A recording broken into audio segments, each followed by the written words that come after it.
Whether you like it or not, AI is here and it's going to take over a bunch of industries. Now, which industries, I can't tell you. So let's go over an incident that happened in a group a little while back so I can just help you find out if somebody is doing AI with your photo restoration or not. All right, so first, the start of this story, I'm going to show you a quick image. This was uploaded in a group. In that group, the person just said, hey, I have Photoshop and I would like to know how to get rid of this yellow noise and banding. I went into the comments and the first thing that I see is it's a page and a half reminder. This is a Facebook comment.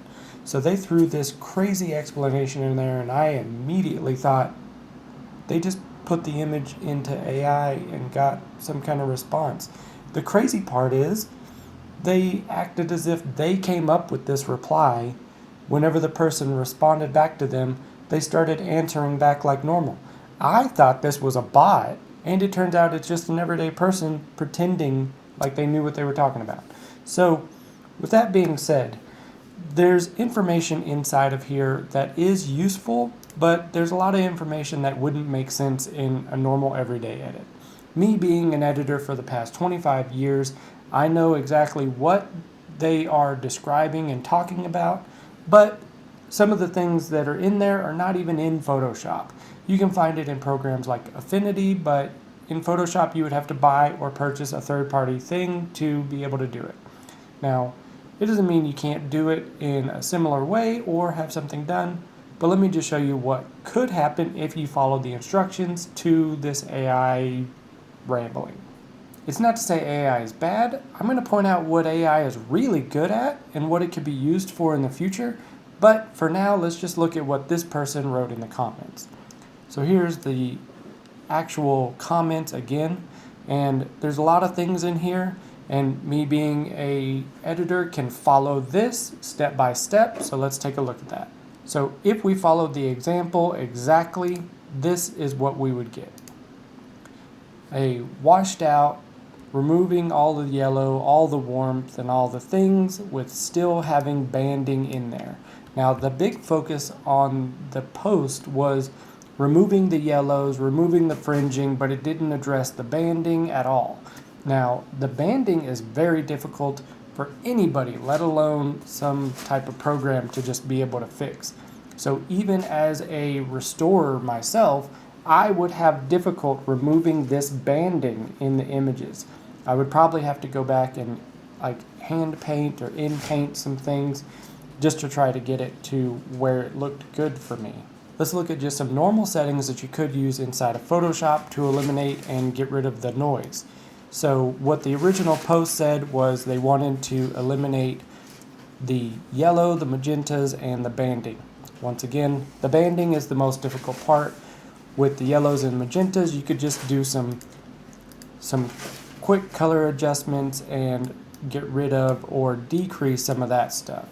And with the other things going on, you could just go back and forth and figure out how to get rid of some of the fringing and like the rocks and stuff in the final image. So I did contact the person and they did give me permission to post all of this and go over everything that we're going today. And this post is mainly about AI. So let's get into what AI can do for you in the future as a photo restorationist. So this is the original picture like we've seen before. I just showed it to you. This is the whole thing and this is the spot that we are focusing on. Now, like I said, this is what it would look like if we followed the instructions to a T, but let's go the next step. So using the things that I talked about with removing the color and then doing some noise, sharpening, curve adjustments. The problem is there's still absolutely no detail in this photo. Maybe if you had some kind of negative and you shot in RAW in a scanning software, you may be able to recover some more detail. But we're talking about like non-archival level editing here.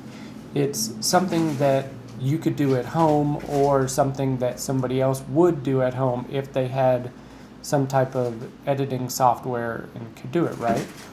Or that's at least what the original question was. But most people wouldn't be able to fix it to a level that they would be happy with. So that's where AI would help and come into play. That's not to say that an archivalist would ever use AI, because you have to keep the realism as close as possible and give it the most realistic look you could possibly do. AI is just going to add in some newer elements like we would do back in the day, where in this case we would have to go and find rocks or something if we wanted to make this perfect. But with AI, it's just going to know exactly what it is, basically hand repaint or redraw what is in the scene to the best of its ability, and kind of go from there. You do have to have the correct prompt though. I can't give you that prompt. It's going to be something that's original to each one of the images so you can keep the retention level how you want it. But if we were to just do a Photoshop restoration, which is what everybody else said in the comments, there weren't too many comments on this, but it was one of those things where everybody said, oh, just select the area and then say restore photo. That's what we did here. So let me eliminate this one. If you restore photo using generative AI inside of Photoshop using Firefly, it's not going to do a great job sometimes. So if I put in the prompt, restore this photo, it literally gave me a box truck for the area that we were trying to recover. So of course, the box truck looks great inside the image, but that's not what we're going for. So that's not going to work. So you would need to put the entire image into a system and then give it a specific prompt to be able to get back a good result. And let's take a look at two things that are what I would call the top programs. So it's Gemini and then ChatGPT. Those are the two main programs that people know the most, so this is what they're going to use. This one is going to be Gemini. Looks great. Has the big watermark in the bottom there, so you know it's Gemini by Google. So a couple different things, a couple hallucinations that did happen. The dog looks a little different, has different ears. A strap is removed from the purse or jacket, not a strap, a line on the jacket is removed. The grass does look good, and the houses in the background, which were more the focus, look okay, but there is this is more of like a barn area, and it's more of like a straight up and down standard house. So there are some hallucinations, but if you were to just wanting to bring this image back to life from an old shoebox that you found somewhere, scanned it in, and then threw it into there, and then put it back, and then reprinted it, I think everything would be fine, and nobody would, nobody would care in the family. I wouldn't care. I would be like, yeah, that's the overall feel of the image, and it's not like we're trying to archive this for a museum or bring back some crazy restoration project to perfect accuracy. But let's take a look at ChatGPT to see what it does. Remember, it's just trying to remove all of the little parts of the image that are messed up, and it does really good. And so this is a back and forth between ChatGPT and Gemini with the exact same prompt. And once again, each prompt is going to be different for each picture. I do think ChatGPT made a more natural look. They did just update their image processing, so that could be one of the reasons why that is. But as far as this goes, I mean, both of these images would look great. Just throwing it into an AI program and then having it do all the work for you. So that's pretty much the topic of this.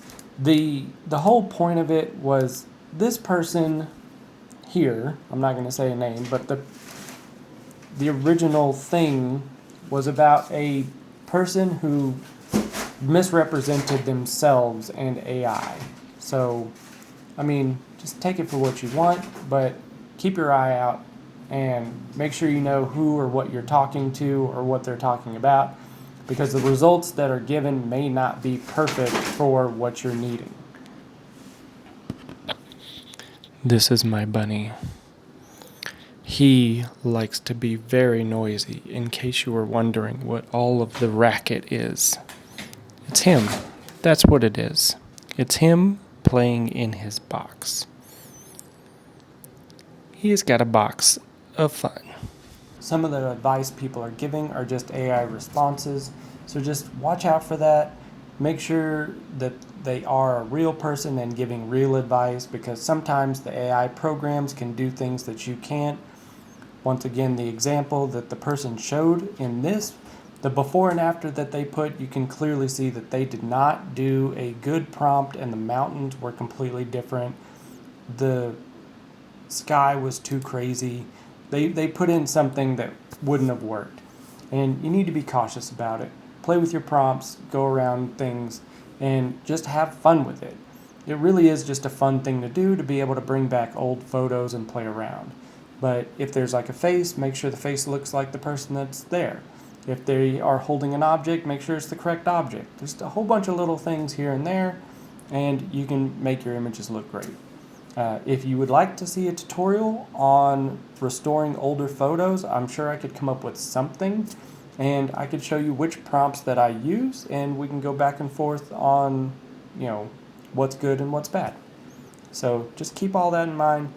But thank you for the original poster for letting me use this image and show you examples of what you could do and what, people telling you to do could result in.